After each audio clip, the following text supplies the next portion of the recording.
All right, welcome to Real to Real Outdoors. Captain Jeremy's here with Captain Adam, that'd be me.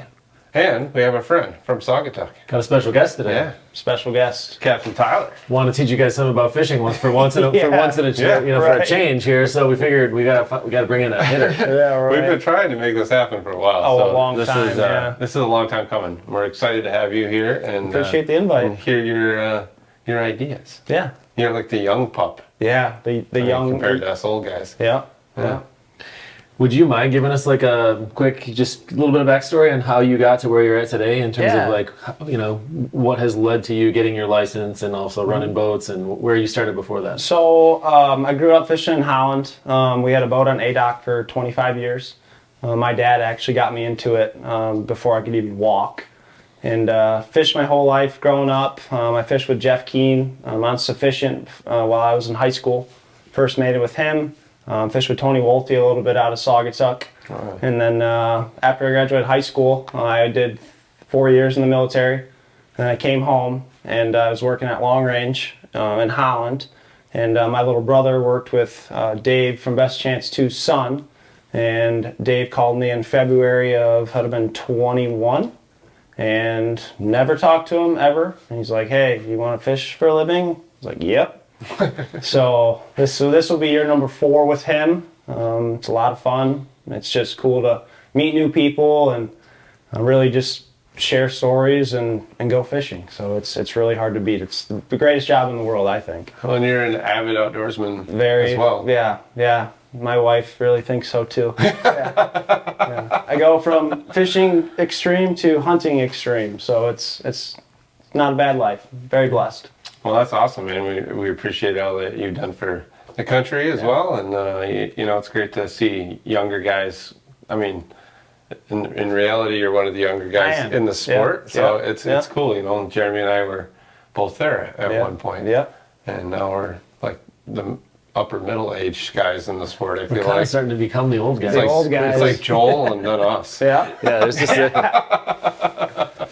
Yeah, there's a few guys that are young but to do what we do, you gotta love it. Oh, It's not just hey, I'm going fishing. There's a lot of behind the scenes work that people don't understand, and the fishing's the easy part. I was going to say the easy part happens once you're on the water. The hard part is everything that happens before. Everything behind the scenes. Get up at 3:30 in the morning every day. And the grind.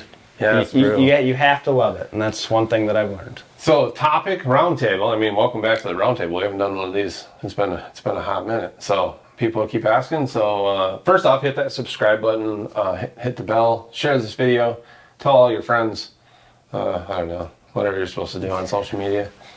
And then let's go with what are like 5 things that are a great improvement to any boat. Like what's 5 upgrades that you can make to really see more success, and this is kind of tailored more towards normal boats and not boats that are fully equipped already. Yeah. So I would say the biggest thing you can do as like an 18-foot wand. I fished out of them. I owned one.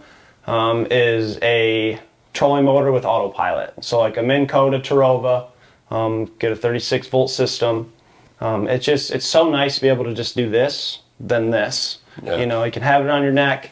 You can keep in a straight line. You don't have to worry about, you get a bite and then you get another fish on and then the boat's doing circles and you're like, oh my gosh, what's going on, I would say that would be the biggest upgrade. If you don't have it, that is what I would get this year, would be a trolling motor. I totally agree. I think that's the technology in those things is unbelievable. Incredible. And, we fish on small boats some as well, not too much for salmon, but a lot for walleye. And, a lot of times we were running our main motor or a kicker motor for speed. Yep. And then letting the the bow mount just control on the driving. And most of the time when you're on a small boat, there's not a lot of experience on the boat with you. A lot of times it's you and a couple buddies. Yep. You take away the ability to drive straight. Yep. Like when that's not a requirement for a person to handle anymore, that sure does make your life easier. Yes, it does. Yep.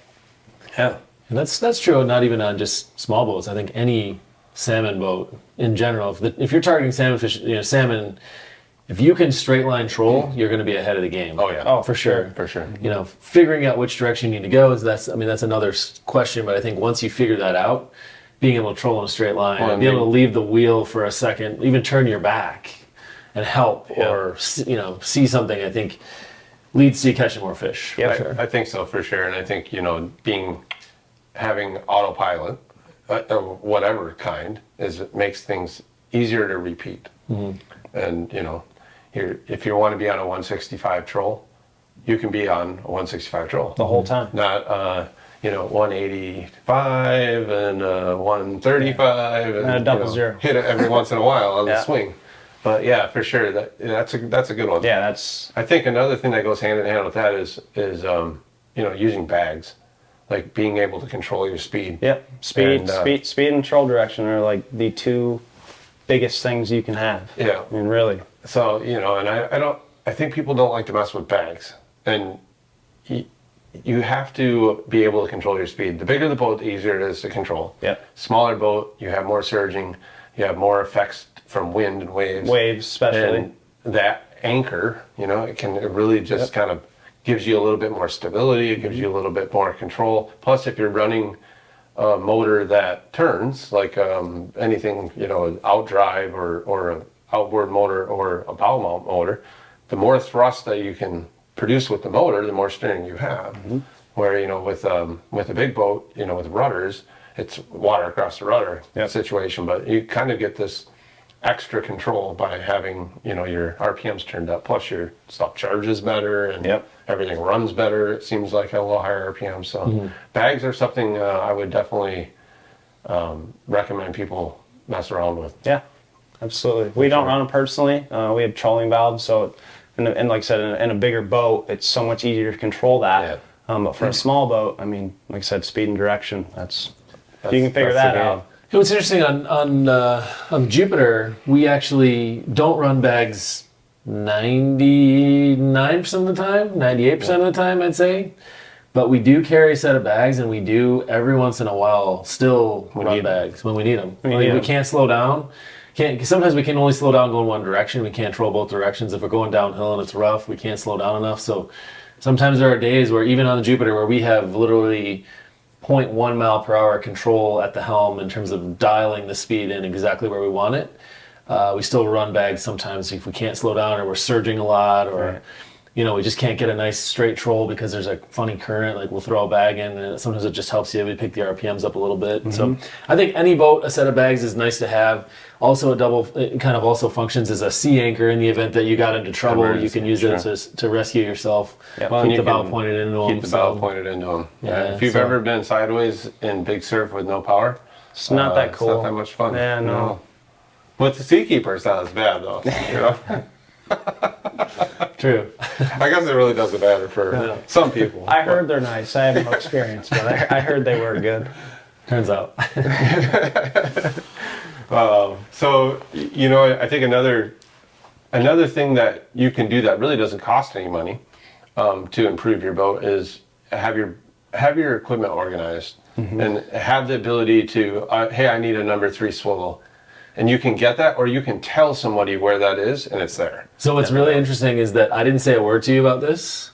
You guys were talking about the things ahead of this talk. Well, what we were going to talk about, this is exactly what I was going to talk about. Like a Sharpie is like the best tool to have. If you, I think it doesn't matter the size of the boat, doesn't matter how much tackle you have. If you can't find what you need when you need it, it's worthless to you. We got to have everything right where you can get it.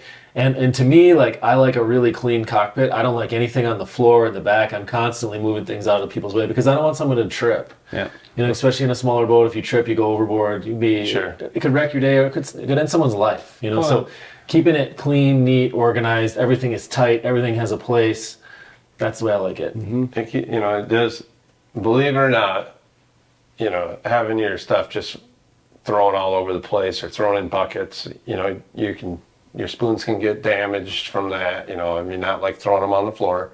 This is more like, just a constant things running into each other, or you pick up a spoon and there's 30 spoons hooked to it and a couple meat rigs and a fly from 3 years ago and a peanut. Especially ran in 20 years. On a hair fly, which doesn't come out of the barbs at all. So you're doing there pulling it apart. And But organization, having, all the tools, not all the tools you need, but having an adequate amount of things readily available to be able to quickly remedy most problems. And we've talked about this before in terms of, and someday we should film a walkthrough. We should kind of film a walkthrough of the bait station that we have on the back of the boat. Sure. But we keep like a battle box essentially at the ready, which is like, it doesn't contain every swivel we own, but it's got a handful of swivels that we're going to need, a handful of beads, a handful of crimps, a handful of toothpicks, all the things that like have a tendency to not be easy to find when you need them. It's all right there. And it's in not a one- catch-all box. No, it's just it's purposeful. Everything's purposely in there. Yeah, so it's purposeful. For sure. We've got one box, and so we've got one box that's like components. It's got hooks, swivels, bead chain, anything that we might need to grab like quickly.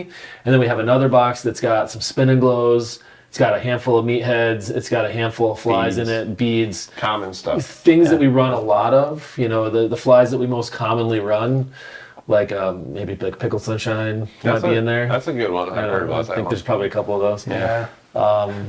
But we have a handful of the flies we normally run, and they're in a spot that you can get to them without digging through the cabin to go get something. It's just a quick, if we break something off, we can retie it right away. Like, let's go. Yeah, 100%.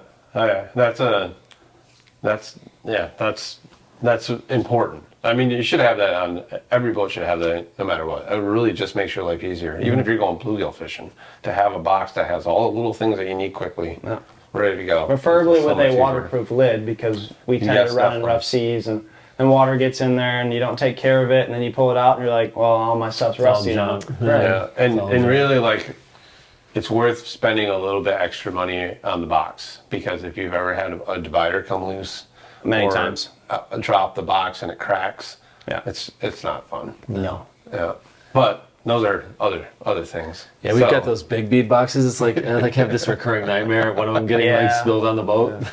All your split rings and stuff everywhere. It's like when you hear that crack in the cabin, You're like, and you're like, oh no, I didn't close that. anything but that. Yeah. But if you need, if you have a problem like that, Brooks is really good at picking that stuff up and getting it I'm reorganized. gonna have to call him this summer. Yeah. Oh, he's Hey, we got a spill. a solid guy. We enjoy Brooksy. Dude, great guy. Shout out to Brooks. Yeah, we miss you, Brooks. So, what else? I think that was only three things. Or Yeah, two it was There's only things. three. I would say Three things. I would say, like, you don't even have to spend a lot of money. You can even do it with your phone, but I really think that you should have a hardware piece. Is a chart plotter with GPS and a map, a Yeah. decent map, contour Something map. you can save trails on. I mean, you as can well. buy a Garmin Striker series. You're probably talking $400, and it has maps in it, and it has GPS information. It's storing your track, all of that information. And it's a fish finder as well. It does all of the options. I think there's really good options there, and if you learn the basics on how to use it, it really does make your life much easier. Yep. So understand, why everybody's going a certain direction. Well, if you look at a chart, you probably understand why everyone's going that direction. But I think with the way that the technology is now, it's inexpensive. Yeah. Most guys have Navionics on their phone as well. It's a good backup system. Yep. But yeah, I think that's a good spot to spend a little bit of money. Absolutely. Yeah. Especially like saving your track. I know, like, if you don't go out a bunch, you can change the color for the day you're going out, and a storm rolls in or fog. I mean, being able to zoom in on that track and follow your track in at a slow speed is so important, because guys that don't fish every day, especially in our home port, like, I see the lay of the land and know where I'm at. But Sure. guys that don't do it all the time, you get lost, turn around, and you're like, well, I didn't see that dune an hour ago. So being able to just, hey, we did a circle here, this, that, and go right back home. That's a good point too. Like if you're leaving the harbor, you're launching your boat, whatever, you start your track. Yep. If you didn't hit anything on the way out, chances are you're not going to hit anything that's permanent on the way in. So, you get caught in fog, those kind of things. It is nice to have, for sure. And I know a lot of smaller boats don't have radar. You can see a lot easier on a smaller boat than you can on a big boat. But, Yes. the radar is a saving grace in the fog. But having a good chart plotter with a track and a chart, that's a great option if you don't have radar. Right. So. What about other electronics pieces? I mean, A fish hawk, a temperature reader. A lot of times in a small boat, you can't exactly, like, we don't run a probe all the time. We will when we have to, but we've lost enough of them where you're like, okay. Being able to like read your divers, that's how we base the speed off how we're going. But in a small boat, it can be hard because there's not as much room in between. So being able to see your down speed is, if you're catching fish, just look at it. Okay, hey, we're 2.8 down below, but we're 3.4 up top. Okay, perfect. This is where we got to be. You can take a couple. If you get your boat dialed up, you look at the speed on your GPS, okay, this says we're going 3.1, but the bottom speed's 2.6, but we're catching fish. Okay, so that's the sweet spot. So you want to go to the 2 and be like, hey, this is where we got to be, For sure. That's I think, a probe is, especially if you don't fish all the time. A probe is definitely a tool that is very handy. Very handy. Yeah. I go out in the morning, I don't even set I'm setting other rods before I'm setting the probe, but I know what the RPMs need to be. Yeah, you can hear it. Most mornings. You can feel it. Once you get a diver and you can see what's going on, you can tell by the way the diver's going out. But I fish every day. Right. So it's a little bit a different experience for me. Yeah. But no, I'm with you there. I think those are all really good good things that, outside of tackle and outside of your baits and rods and reels, those are definitely great improvements for any boat. And so hopefully if you have any that we didn't mention, write it in the comments and kind of share with everybody else, and I'll try to interact in the comments of the video as much as I can. But Tyler, thank you for coming on today and popping your cherry on the Captain's Roundtable. Hey, perfect. We didn't have any bush lights though. I know. I didn't even think about that. We have some cutwaters or something. We've been here for a minute. But anyways, thanks for tuning in. If you enjoy what we're doing, hit that like button, hit subscribe. We have some new hats and shirts available. You can get those at Capt and Chuck's online. So if you'd like to get some of our swag that helps the channel, helps us grow, helps us show our wives that this isn't a lost venture. But anyways, thanks for tuning in. I hope you guys got something from this, and we can't wait to see you next time.